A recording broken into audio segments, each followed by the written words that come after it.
আমি দীপিকা কিচেনে আপনাদের সবাইকে স্বাগত।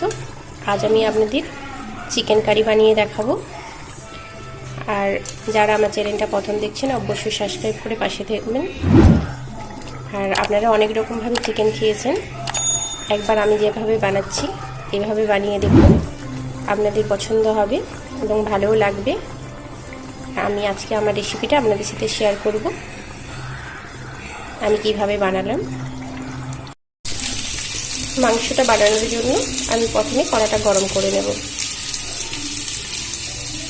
কড়াটা গরম হয়ে গেলে দিয়ে দেব সরষের তেল।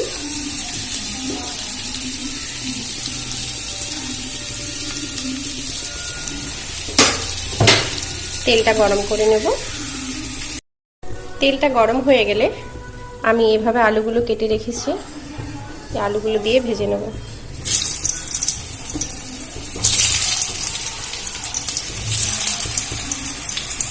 আমি দিয়ে দিয়েছি। এবার এর মধ্যে দিয়ে দেব নুন আর দিয়ে দেব হলুদ। এখন নুনটা দিয়ে দিলে আলুটার মধ্যে খুব ভালো করে নুনটা ঢুকে যাবে। আমি আলুটাই নুন আর হলুদ দিয়ে ভেজে নেব।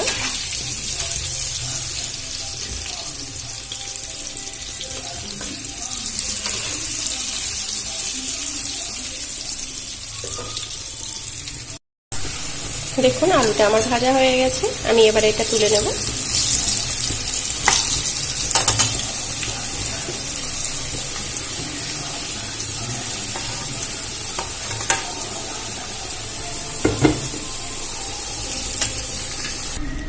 আমি আলুটা তুলে নিয়েছি। এবার এর মধ্যে আমি এই যে মাংসটা নিয়েছি, এটাতে এখন আমি নুন হলুদ মাখাবো না, আমি প্রথমে ওই তেলের মধ্যে দিয়ে ভেজে নেব। মাংসটা তেলের মধ্যে ভেজে নিলে মাংসের যে একটা কাঁচা গন্ধ ওটা আর থাকবে না।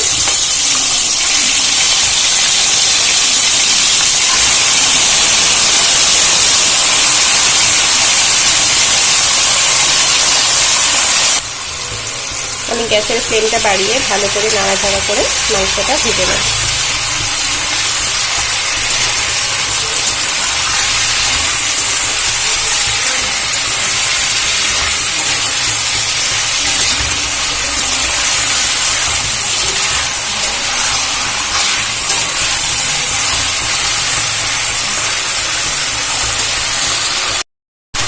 মাংসটা তেলের মধ্যে ভেজে নিলে খুব ভালো একটা টেস্ট হয়, আর তেমন কাঁচা গন্ধটাও আর থাকে না। খুব ভালো করে একটু ভেজে নিতে হবে।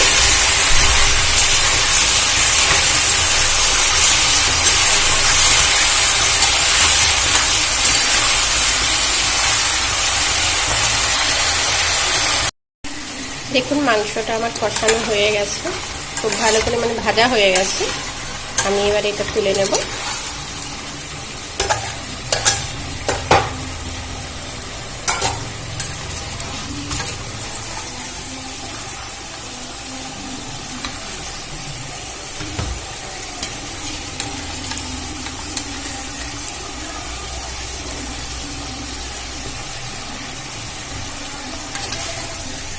ভালো করে তেলটা ঝরিয়ে তুলে নিতে হবে।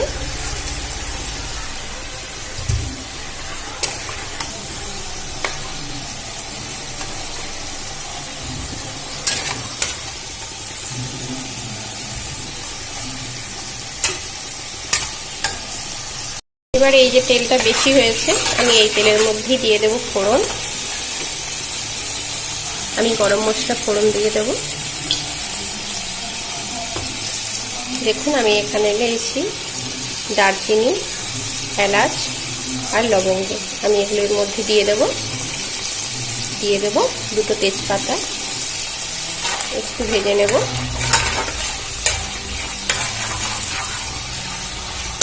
এবারে দিয়ে দেব গোটা জিরে ফোড়ন।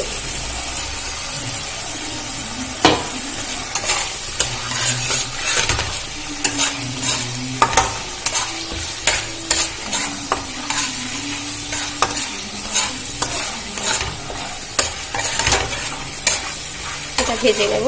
ভাজা হয়ে গেল এবারে আমি দিয়ে দেব কুচানো পেঁয়াজ। পেঁয়াজটা একটু ছোট ছোট করে কুচিয়ে নিতে হবে। এই যে দেখুন আমি একটু ছোট ছোট করে কুচিয়ে নিয়েছি। এই যে দেখুন একটু ছোট ছোট করে কুচিয়ে নিতে হবে।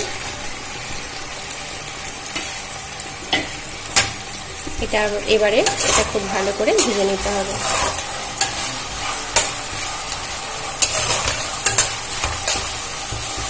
যতক্ষণ পেঁয়াজটা ভাজা হচ্ছে ততক্ষণ চলুন আমি মাংসটা ম্যারিনেট করে নিই।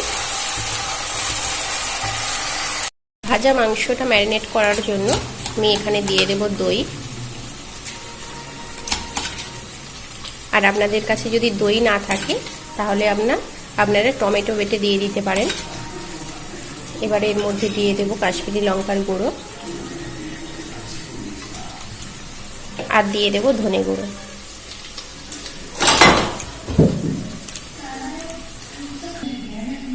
মশলাগুলো দিয়ে দিয়েছি, এবারে এটা খুব ভালো করে মাখিয়ে নেব।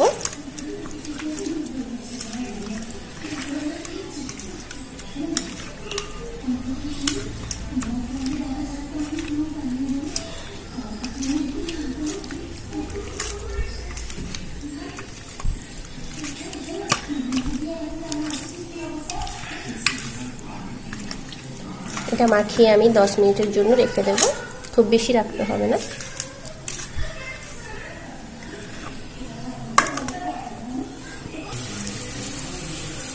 দেখুন পেঁয়াজটা খুব ভালো মতো ভাজা হয়ে গেছে। আমি এবারে এর মধ্যে দিয়ে দেব টমেটো বাটা। আমি 1.5 টমেটো নিয়েছি, দিয়ে ভালো করে ব্লেন্ড করে নিয়েছি। এবারে এটা খুব ভালো করে দিয়ে কষিয়ে নিতে হবে।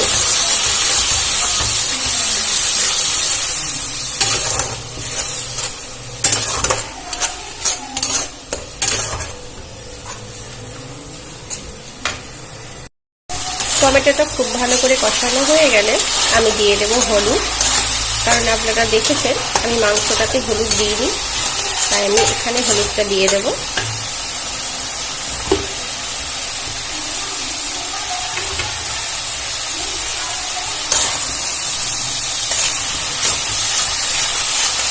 হলুদটা দিয়ে আবারও ভালো করে কষিয়ে নেব।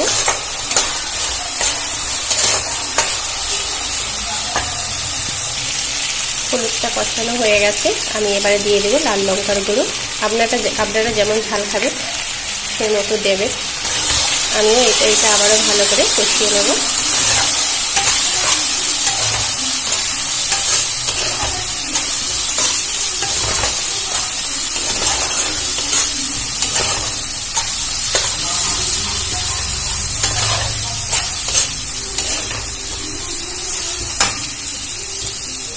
এটা কিন্তু আমার কষানো হয়ে গেছে। আমি আলুগুলো দিয়ে দেবো, ভেজে রাখা আলুগুলো যেগুলো আমি ভেজে রেখেছিলাম।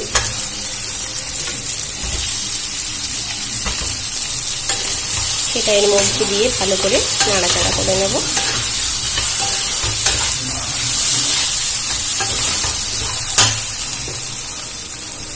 আর এখন এর মধ্যে দিয়ে দেবো অল্প একটু জল, কারণ যাতে মশলাটা ছুঁয়ে না যায়, তাই অল্প একটু জল দিয়ে দেবো। দিয়ে মশলাটা ভালো করে নাড়াচাড়া করে নেব। এখন আমি এর মধ্যে ম্যারিনেট করা মাংসটা দিয়ে দেব।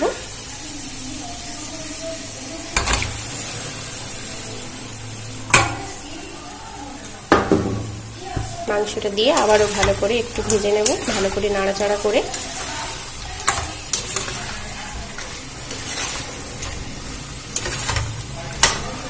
এইভাবে রান্নাটা করলে কিন্তু খুব ভালো একটা টেস্ট হয়।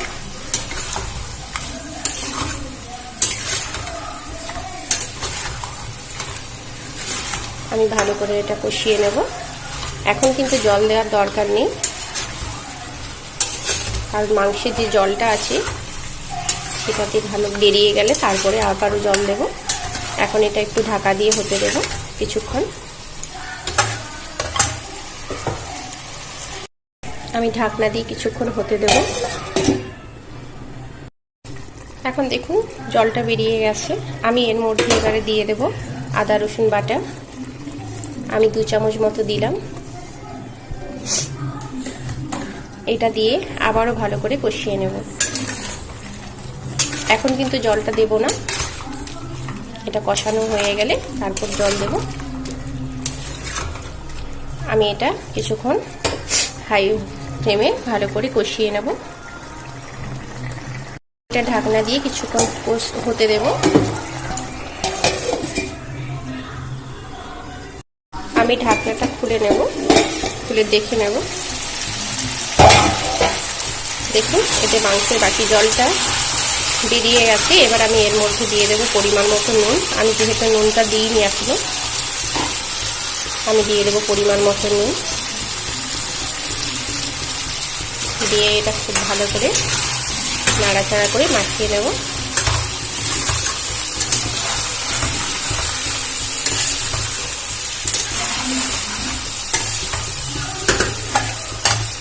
এবারে এর মধ্যে দিয়ে দেবো জল পরিমাণ মতো।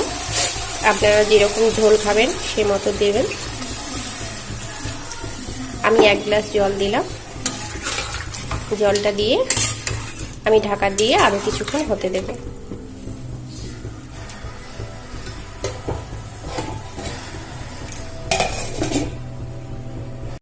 এবারে আমি ঢাকনাটা খুলে দেখে নেব। আমি প্রায় মিনিট 5 পরে খুললাম। দেখুন এটা কত সুন্দর কালার চলে এসছে। এবার আমি এর মধ্যে দিয়ে দেব ধনেপাতা।